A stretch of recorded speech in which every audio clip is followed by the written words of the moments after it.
Hi all, we are Pte4Sure. We are providing complete training to successfully crack PTE Exam with your desired score. We will provide you tips and tricks to get 65 and 79 in PTE. After enrolling, our course's material would be provided online. For more information, kindly contact through WhatsApp or other details mentioned in the video.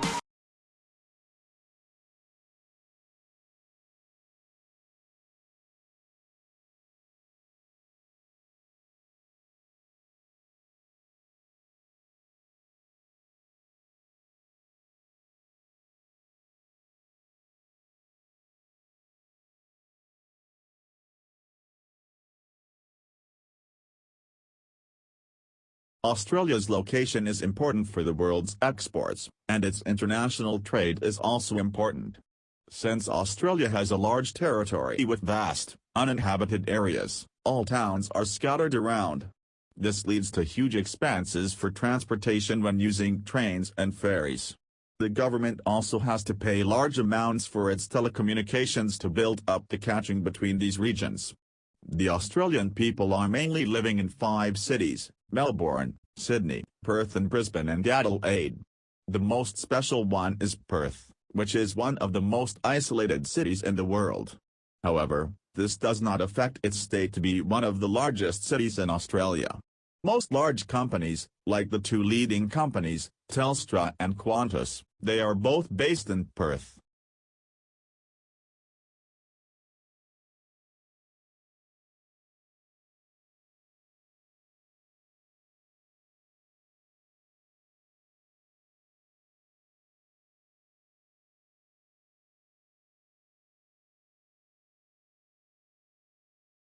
The Earth's temperature is rising.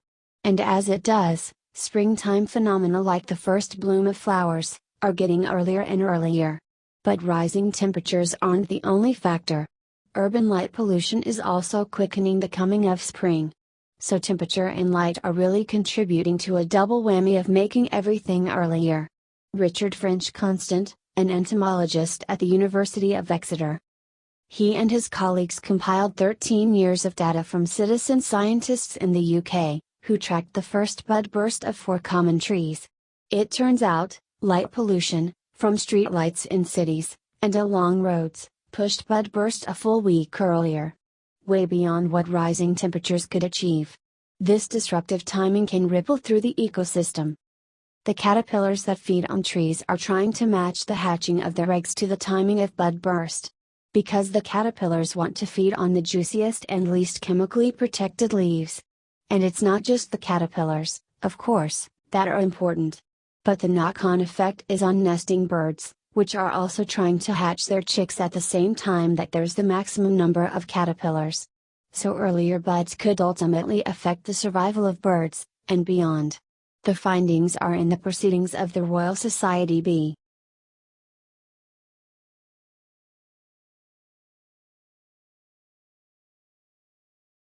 In 1943, what became known as the Green Revolution began when Mexico, unable to feed its growing population, shouted for help.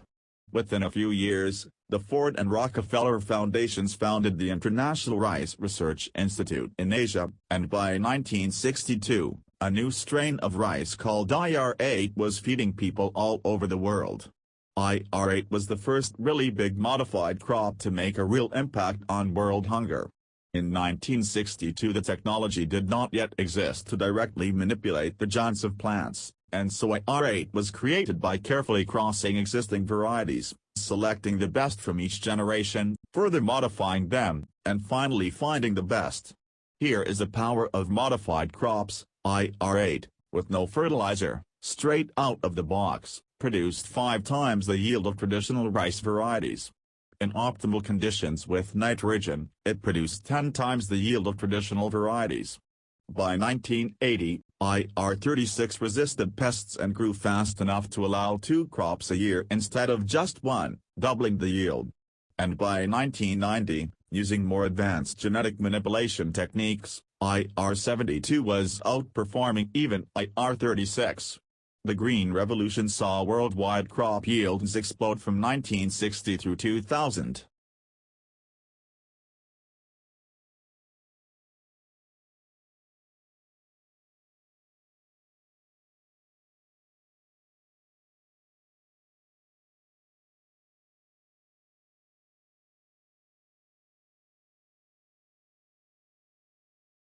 Take the coffee industry. The figures are roughly these.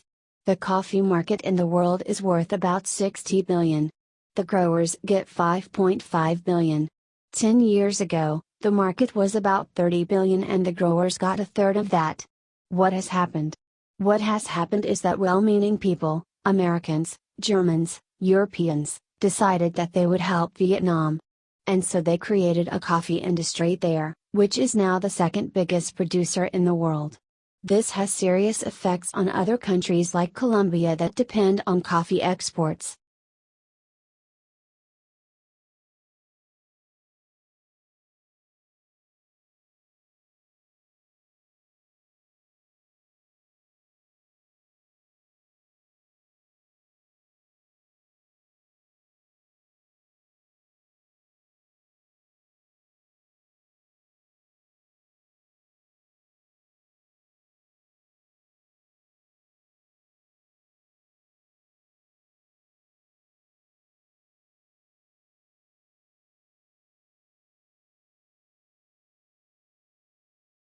So what do we mean by well-being? Health, happiness, a sense of achievement and contentment, a state of mind and body where people can thrive. Well-being is not something that is purely limited to people who are facing extraordinary challenges in their lifestyle, health or personal circumstances. Everybody here has a level of well-being. Music so often forms an intuitive part of our well-being management, music to pick us up, music to calm us down, and music to heal our sorrows. Our aim through research is to move from this level of intuitive application of music through to inform youth in our communities to take the next step in the understanding of the power of music in human life. Music already works for us on so many levels, whether it's soothing and teaching our infants, bringing people and communities together, adding spirit to our work and personal endeavors, but there is no reason to stop here.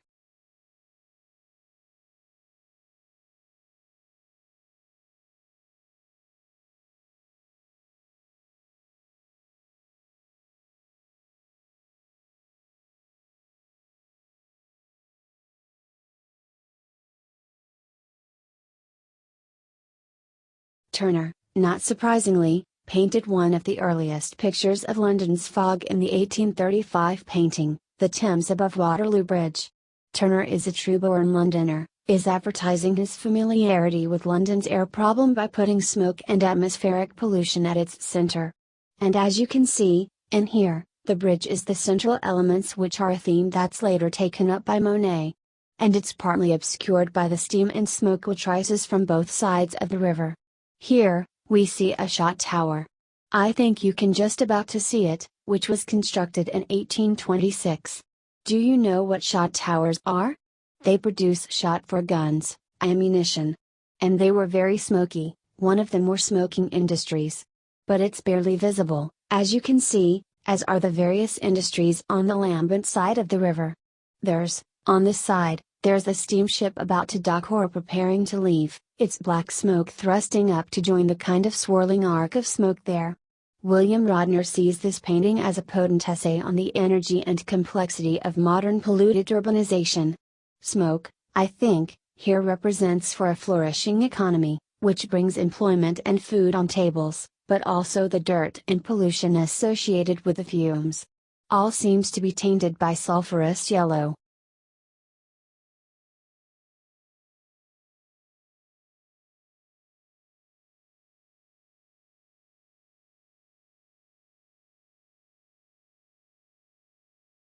When you think of a leader, you may think of an individual who is above all bold.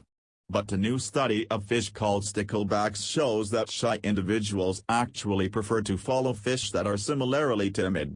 Researchers had trios of sticklebacks with known personalities play follow the leader.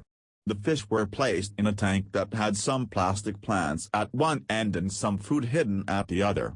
In some of the groups, a bold fish and a shy fish acted as leaders, while another shy fish followed. And in other groups, it was a bold fish that did the following. The researchers recorded whether the follower sallied forth more frequently with the fish that was behaviorally similar or the one that was different. What they found is that shy fish were more likely to emerge from undercover when an equally wary fellow was already out there. Bold follower fish did not seem to care which leader they followed. Of course, no matter which fish a stickleback chose to stick with, the bold fish did lead more expeditions over the course of the experiment than their more retiring friends. That's because the bold fish initiated more trips, regardless of who might be tailing them. The findings are in the journal Biology Letters.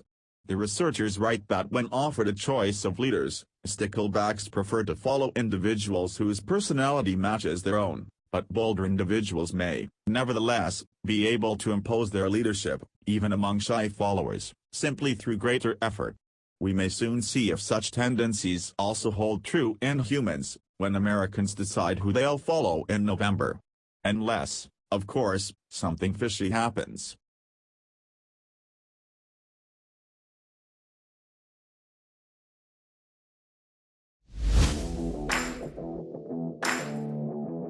If you like our video, kindly subscribe our channel and also press below bell icon.